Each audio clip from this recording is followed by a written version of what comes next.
you? I mean, it's awesome. This was the first, big race of the season, probably the biggest race till state. I've raced a couple other times this season, but those have really been more like rust busters, just getting into the season. And this was the first one today that I really wanted to focus on. And so I went into it being like, this is where I prove my fitness, and this is where I really gotta, work hard. And, I stuck with it for 2 miles, made my move at the second mile, and no one stayed with me. And, I was just super happy with how I ran, how I closed out the race, my time. So, yeah, it means a lot.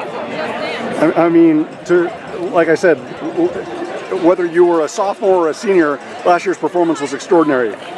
To drop almost 20 seconds off of that, and you still have another year here, Lord willing, health providing. Because I asked, Cadell, he dropped 30 seconds. Claire just dropped over a minute.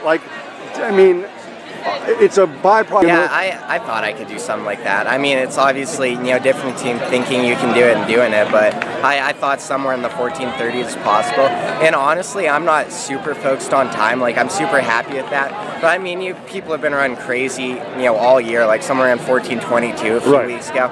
It's I really think you got to be running something like that if you want to be up there in XR and NXN later in the year, and that's my goal.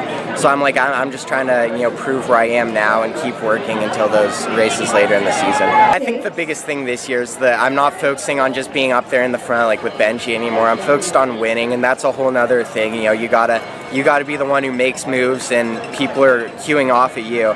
So, I've really thought about my tactics a lot more this year, and I've, thought about how I want to run the race, if I want to take it from the front. And what I've really been proud of is I choose a spot where I'm going to make my move. Today it was that hill at the second mile, and I'm I just go then and try and make it so no one else can stay with me, and that's what I've been happiest about so far.